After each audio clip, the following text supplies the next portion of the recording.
पाकिस्तान में 2005 में एक ज़ल्ज़ला आया था और आज तक ज़हनों से उसकी याद मिटी नहीं है और शायद जब तक ज़िंदा रहें भुला भी नहीं पाएँ। जो कुछ हमने यहाँ मारगला में, बालाकोट में, मुज़फ़्फ़राबाद में जिस तरह के मनाज़र देखे और लोग जितनी मुश्किल से और तकलीफ़ से गुज़रे, और एक अलमिया ये था कि हमारे पास रेस्क्यू के लिए कुछ था ही नहीं। वॉलंटियर्स थे, नौजवान थे जो हाथों से पत्थर उठाकर और बिल्डिंग के वो मलबे के नीचे से लोगों को बचाने की कोशिश कर रहे थे। There was no organise setup जिससे लोगों को रेस्क्यू किया जा सके।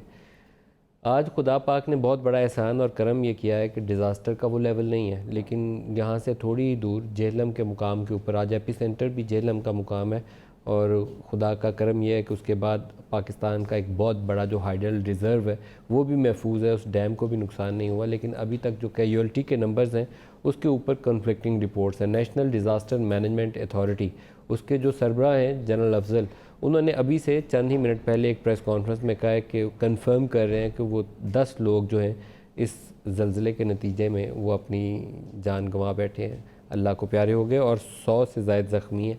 लेकिन जो न्यूज़ रिपोर्ट्स हैं वो डिफरेंट नंबर ज़ाहिर कर रही हैं। वो 15 भी है उसमें, 17 भी है उसके अंदर, 20 भी है। और अभी उसके ऊपर कोई बात यकीन से कहना मुश्किल इसलिए है कि बाज़ जगह ऐसी हैं जहाँ बिल्डिंग के मलबे के तले कहा जा रहा है कि कुछ लोग दबे हुए हैं, तो उसके मुतालिक बताना मुश्किल है।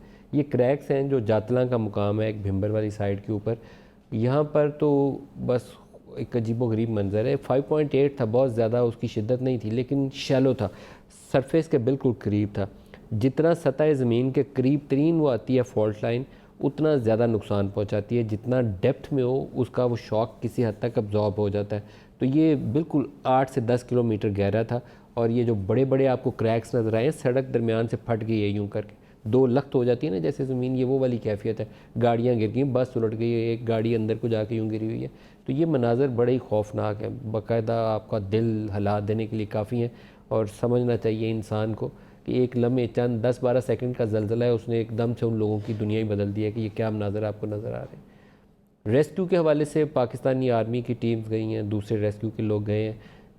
खुदा करे कि हम जो लोग बच गए हैं, ज़िंदा हैं, ज़ख्मी हैं, उनको टाइमली रेस्क्यू कर सकें, क्योंकि लास्ट टाइम कुछ एरियाज़ ऐसे थे वादी कश्मीर के अंदर, नीलम वाली साइड के अंदर, वादी नीलम के अंदर, कि जहाँ पर हम पहुँच ही नहीं थे सकते। और फिर मदद लेनी पड़ी थी उस वक्त जमातुल दावा के और फलाही इंसानियत फाउंडेशन के लोगों की, क्योंकि इनके वर्कर्स इतने मोटिवेटेड थे कि ये पहाड़ों के ऊपर से खुराक और अद्वियात लेकर वो चढ़ाइयाँ चढ़ जाते थे। अक़वाम मुत्तहिदा और ये जो जितने हमारे एड डोनर्स थे उन्होंने भी उनकी मदद ली थी, ताकि जो जानें वहाँ ज़िंदा हैं उनको रेस्क्यू करने के लिए, जब तक वहाँ कोई पहुँचता नहीं है, उनको खुराक और अद्वियात पहुँचाने का बंदोबस्त किया जा सके।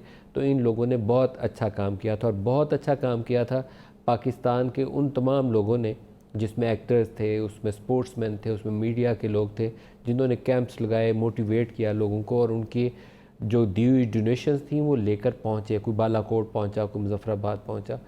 तो खुदा पाक करे कि इन लोगों की मुश्किलें जल्द आसान हो जाएँ और हम इन लोगों की मदद को पाकिस्तानी रियासत जो है वो अच्छे से इंतज़ामात कर सके। दूसरा जो आज का सेकंड पार्ट में हम डिस्कस करेंगे, पहले तो सोचा था कि स्टार्ट इसी से करेंगे, वो वज़ीर-ए-आज़म पाकिस्तान इस वक्त यूएन जनरल असम्बली के इजलास में शिरकत के लिए अमेरिका में मौजूद हैं। वहाँ क्या एक्टिविटीज़ हो रही हैं, क्या बयानात आए हैं, क्या उनकी मीटिंग्स हुई हैं ट्रंप के साथ, और क्या प्राइम मिनिस्टर ने खुद कहा, वो प्रोग्राम के दूसरे हिस्से में डिस्कस करेंगे।